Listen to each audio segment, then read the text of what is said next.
দেখব বন্ধুরা আপনার ভালোবাসার মানুষের আপনার জন্য আজ কি অনুভূতি আছে, কি অনুভূতি সেই মানুষটির আপনার জন্য আজ কি অনুভূতি আছে। চলুন দেখে নিই আপনার ভালোবাসার মানুষ আপনাকে নিয়ে কি অনুভব করছেন আজকে।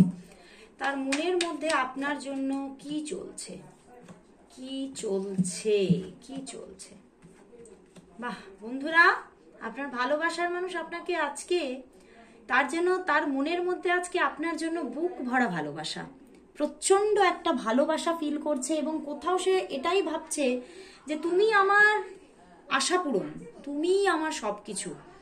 আমি জানি এই সম্পর্কের মধ্যে প্রচুর লড়াই আছে, বাট তবুও কিছুতেই আমি তোমাকে ছাড়তে পারবো না। এবং দেখো উনি বুঝতে পারছে যে এই সম্পর্ক মানে যে এই যে এগিয়ে নিয়ে যাওয়ার জন্য তার পথে হয়তো অনেক কাঁটা আসবে, কিন্তু সে এটাই বলছে যে এই সম্পর্ক জন্মান্তরের, আমি কোথাও বুঝে গেছি, তো আমি তো এই সম্পর্ক থেকে গিভ আপ করতে পারবোই না। যতই লড়াই থাক আমি এই লড়াইটাকে মেনে নিলাম এবং এই লড়াইতে আমি নিজেকে অংশগ্রহণ করালাম, তো আমি এই লড়াইটা লড়ে যাব। এবং উনি কোথাও নিজের ভিতরে ভিতরে এক্সপেক্ট করছেন যে একদিন না একদিন আমার মনের আশা পূর্ণ হবেই হবে এবং খুব তাড়াতাড়ি তোমাকে নিজের মনের কথাগুলো জানাবে, তোমাকে প্রপোজাল দেবে, এটাও কিন্তু তার মনের মধ্যে চলছে। হয়তো এখনো তোমাকে ডিরেক্ট তার ভালোবাসার কথা এখনো বলেনি, তো সে অবশ্যই বলবে এবারে, এটাই কিন্তু তার মনের মধ্যে চলছে। তো চলো বন্ধুরা দেখে নেব যে তাহলে সে কবে তোমাকে প্রপোজ করতে চলেছে।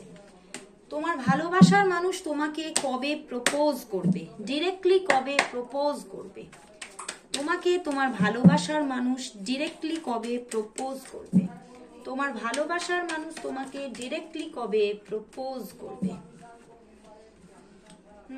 এক্ষুনি করবে না বন্ধুরা, এক্ষুনি পারবে না। সে করতে চাইছে, ভীষণভাবে করতে চাইছে, বাট কিছুতেই এখনো করতে পারবে না।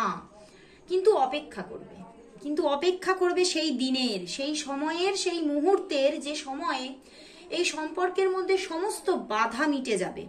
এবং একটা কোনো বাধা আছে যেটা হয়তো তোমার দিকেই, তুমি হয়তো কোনো রকম এমন কিছু জালের মধ্যে আটকে আছো, এমন কিছু বাউন্ডারিজের মধ্যে আটকে আছো যার জন্য সে নিজে এখনো কোনো পদক্ষেপ সেইভাবে নিতে পারছে না। তো সেই জন্যই সে কিন্তু অপেক্ষা করছে এবং অপেক্ষা করবেও।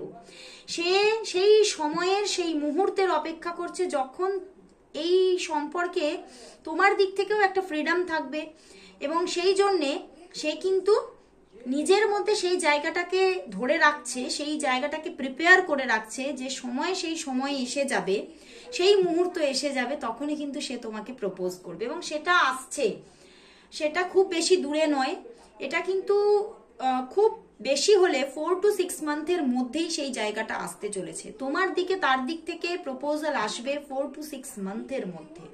তো ক্লেম ইট।